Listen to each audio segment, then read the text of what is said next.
Firman Tuhan 1 Petrus pasal 4 ayat 12 sampai 16. Kita baca firman Tuhan bersama-sama. Menderita sebagai Kristen. Saudara-saudara yang kekasih, janganlah kamu heran akan nyala api siksaan yang datang kepadamu sebagai ujian, seolah-olah ada sesuatu yang luar biasa terjadi atas kamu. Sebaliknya bersukacitalah sesuai dengan bagian yang kamu dapat dalam penderitaan Kristus, supaya kamu juga boleh bergembira dan bersukacita pada waktu Ia menyatakan kemuliaannya.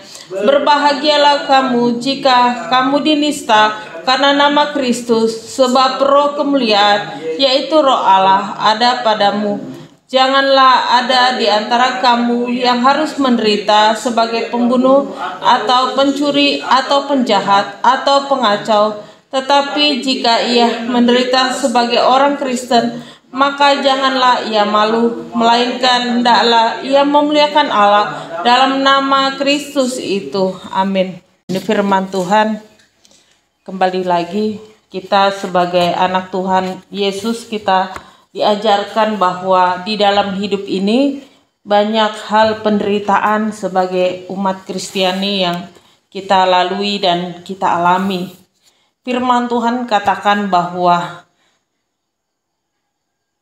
penderitaan yang kita alami itu seolah-olah penderitaan yang sangat-sangat besar, bahkan hal yang sangat mengejutkan, karena masalah yang kita hadapi gelombangnya terus ada dan terus ada. Dia seperti gelombang laut yang tanpa henti, ya. Jadi deru ombak yang semakin naik dan semakin naik. Nah, jadi sebenarnya penderitaan kita sebagai umat Kristiani ini, firman Tuhan katakan bukan karena perilaku kita gitu loh. Bukan karena kita menderita sebagai seorang penjahat atau pencuri, firman Tuhan katakan, tetapi menderita karena Kristus, karena Injil yang diberitakan. Ya, inilah yang terjadi hari-hari ini, sehingga banyak ya orang-orang kita nih Kristen ini ditangkap saudara karena Injil gitu. Oleh sebab itu saya melihat bahwa ini adalah akhir zaman yang dimana orang-orang Kristen teraniaya. Sekali lagi, Tuhan tidak pernah menjanjikan kita jalan yang rata atau tidak pernah menjanjikan kita jalan tanpa persoalan. Tetapi firman Tuhan katakan kalau kita menderita karena Injil Kristus yang benar, yang diwahyukan dari Allah, ya, maka kita harus apa? Bersukacita bahwa kita mengambil bagian dari penderitaan itu. Firman Tuhan ini tidak masuk logika, saudara, secara pikiran manusia. Bertentangan bahwa kenapa saat kita menderita karena Kristus kita harus bersukacita, karena apa? Mengikut Yesus itu pikul salib, saudara. Bukan mencari keuntungan, bukan mencari kekayaan, tetapi hidup menjalani sehari-hari memikul salibnya dan menjadi saksinya. Itu adalah ajaran kekristenan. Ya, percaya kepada Yesus sebagai Tuhan dan Juru Selamat. Oleh sebab itu kita manusia yang sudah Tuhan berikan kehidupan, ya kita manfaatkan dengan baik, karena ada waktunya napas hidup ini akan diambil kembali, ya. Jadi firman Tuhan katakan penderitaan yang kita alami seolah-olah luar biasa. Apakah itu mungkin kita menghadapi sakit penyakit? Apakah itu kita menghadapi keuangan yang gak selesai-selesai? Apakah kita menghadapi masalah-masalah keluarga yang tidak pernah harmonis begitu ya? Dan hal-hal yang lainnya. Ya. Bahkan karena kita menjadi orang yang takut Tuhan, kita dikucilkan gitu ya sama orang-orang. Bahkan kita dibenci, ya, dibenci. Bahkan firman Tuhan seolah-olah ya bagi orang di luar sana menjadi suatu hinaan, menjadi suatu ejekan. Ya, firman Tuhan katakan ikut Tuhan itu bahwa nyata di dalam roh kemuliaan, yaitu Roh Kudus, ya, yang ada di dalam hidup kita itu menuntun kita sehari-hari agar kita tetap kuat menjalani bagian dari kemuliaan Allah. Ya, jadi memang itulah kehidupan ini, selalu ada realita persoalan yang tidak pernah bisa dibendung dan tidak pernah bisa dihindari. Ya, saya rasa dimanapun kita tinggal, dimanapun kita bekerja, dimanapun kita pelayanan, itu pasti ada realita-realita yang terjadi. Ya, tidak perlu kita menutup mata, bahkan di bangsa kita sendiri, semakin hari semakin banyak orang kelaparan, semakin hari kejahatan semakin meningkat. Karena apa? Karena itu tadi saya bilang banyak orang tidak tahan dengan penderitaan. Ya, bahkan semakin hari semakin banyak orang yang depresi, saudara. Semakin hari semakin banyak orang yang dinyatakan sakit jiwa, kejiwaannya terganggu. Karena apa? Tidak kuat menghadapi realita hidup, ya, sehingga akhirnya menimbulkan akar kekecewaan. Ya, oleh sebab itu, kalau ikut Tuhan ini bicara bukan kemakmuran, saudara, tetapi bicara bagaimana kita menyikapi daripada kesederhanaan hidup ini untuk menjadi berkat, menjadi saksi Tuhan dimanapun kita berada. Karena sebagai anak Tuhan, tugas utama adalah memuliakan Tuhan dengan apa? Menjadi saksi Kristus. Bagi siapa saja yang mau mendengar, siapa saja yang mau menerima di dalam hatinya. Bahkan kita diajarkan untuk mengasihi orang lain. Kita diajarkan juga untuk mengasihi musuh-musuh kita atau orang-orang tidak senang dengan kita. Tetapi tetaplah kita berdoa agar mereka terima pertobatan. Karena cara Tuhan itu banyak untuk orang itu bisa bertobat. Nah, saya percaya tidak ada yang mustahil di hadapan Tuhan ketika kita menjadi seorang Kristen yang sesungguhnya masuk dalam gelombang-gelombang penderitaan. Ya, oleh sebab itulah bahkan di dalam penginjilan sekalipun, ya, banyak hamba-hamba Tuhan di luar sana yang kasusnya ditangkap. Karena apa? Karena menginjil, menjadi saksi Tuhan, tetapi tidak bisa diterima di lingkungannya. Sehingga apa? Dia harus mengalami banyak penderitaan. Ya, itulah saya bilang, dunia ini benci dengan kebenaran. Dunia ini sudah tertutup dengan warna-warna kehidupan yang glamor, yang hidupnya seneng terus. Saya rasa anak Tuhan tidak Tuhan ciptakan untuk senang-senang, tapi anak Tuhan diciptakan untuk menjadi saksi Kristus yang sebenarnya, yang ikut Tuhan. Oleh sebab itu inilah kita saat ini. Saya selalu berdoa, Tuhan, selama saya hidup, selama saya diberi napas, beri saya kemampuan, beri saya hikmat, beri saya kepintaran untuk apa? Supaya saya bisa menjalani hidup ini seturut dengan firman-Mu, supaya saya bisa menjadi saksi Tuhan, supaya saya bisa untuk menginjili dimanapun. Tuhan beri saya kesempatan, ya. Dan Tuhan teguhkan hati saya, jangan takut. Sekalipun kita sebagai umat Kristiani dikatakan minoritas, dikatakan orang yang sedikit saja, percaya Tuhan pasti membela setiap perkara kita. Ya, oleh sebab itulah saya bilang sampai hari ini kekuatan kita berdiri hanya karena berdoa, hanya karena membangun hubungan realita dengan Tuhan di dalam hidup ini. Hanya karena kita punya satu semangat juang untuk tetap bertahan, untuk tetap menjalankan firman Tuhan. Sekalipun memang sakit dan berat penderitaan kita sebagai orang yang ikut Tuhan. Ya, sekali lagi bukan satu kenyamanan ikut dengan Kristus, saudara. Tetapi pikul salib, menderita, itulah bagian realita hidup ini yang harus firman Tuhan katakan apa? Dilalui dengan bersukacita setiap hari. Ya, mungkin mengucapkannya mudah, tapi di waktu kita mengalami awalnya cukup sangat-sangat sulit untuk melewatinya. Tetapi dengan doalah kekuatan kita untuk kita terus menjalani. Kenapa?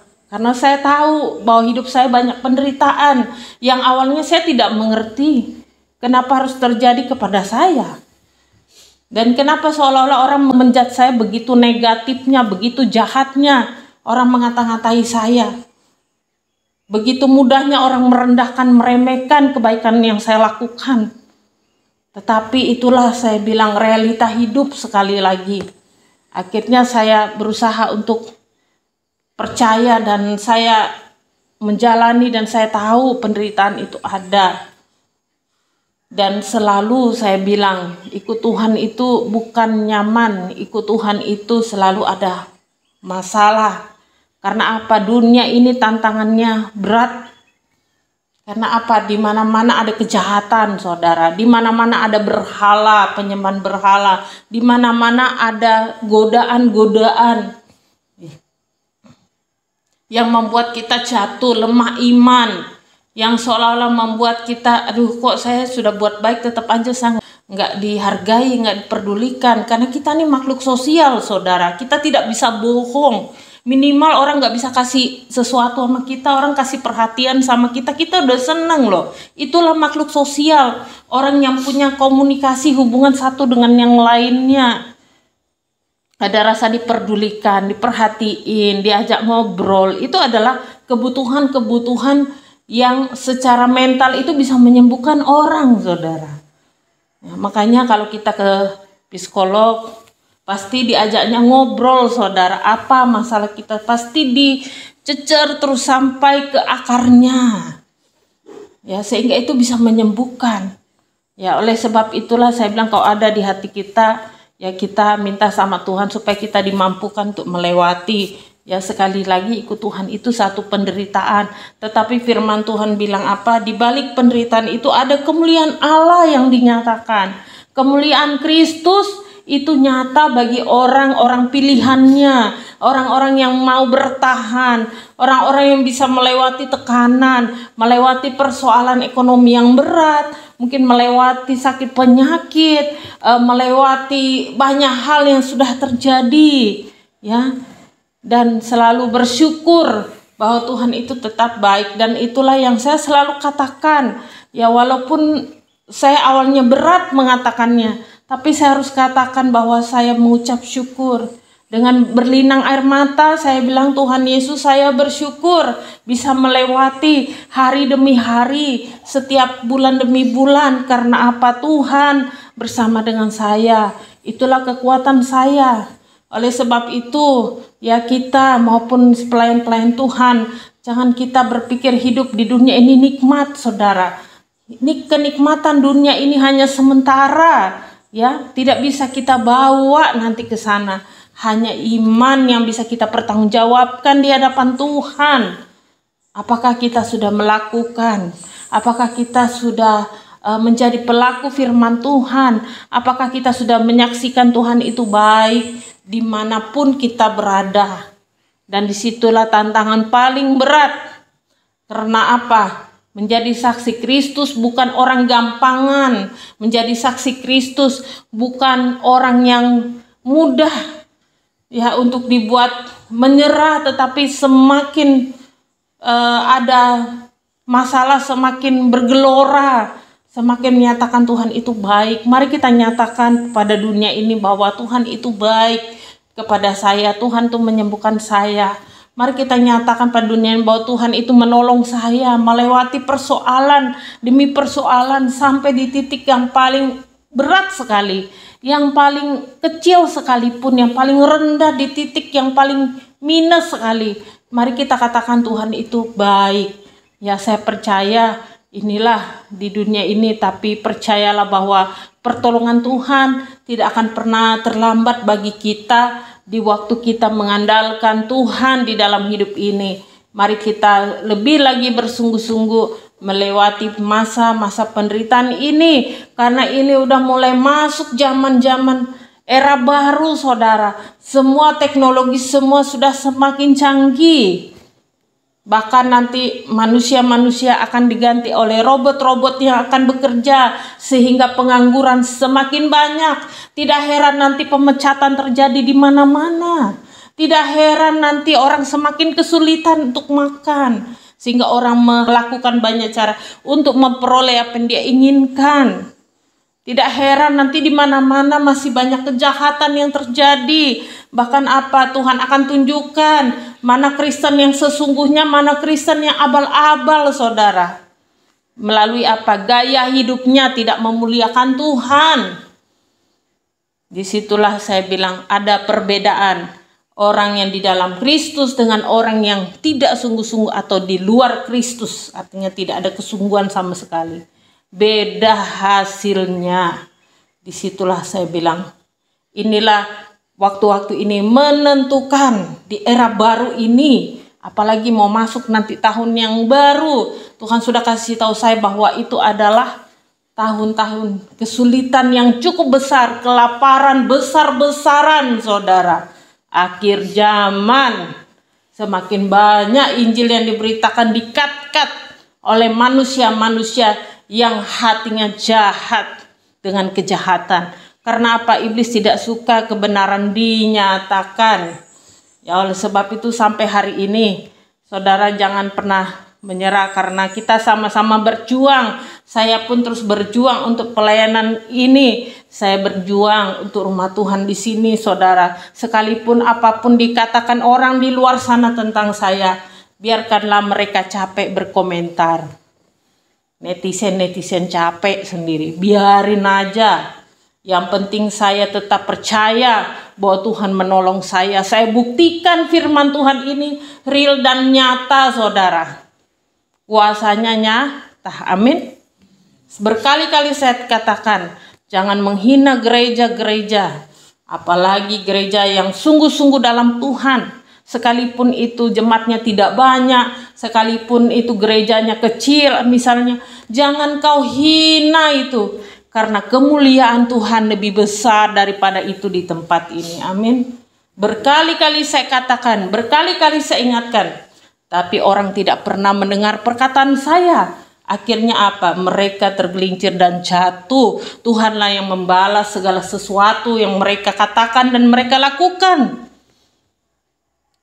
Dan saya lihat Tuhan membela. Saya lihat orang-orang tidak senang dengan saya jatuh satu persatu, saudara. Sekali Tuhan berbicara langsung terjadi. Itulah mujizat buat saya pribadi untuk saya bertahan di tempat ini. Tidak mudah mempertahankan pelayanan ini. Bahkan saya, maaf kata, rela saya mengalami banyak hal. Tapi saya katakan saya lakukan untuk pekerjaan Tuhan. Supaya orang bisa katakan Tuhan itu baik. Saya jadi yang terkecil. Supaya orang bisa melihat Kristus dalam hidup saya. Supaya orang bisa melihat Kristus dalam hati saya. Dan saya tahu dunia ini tidak pernah suka dengan yang begitu.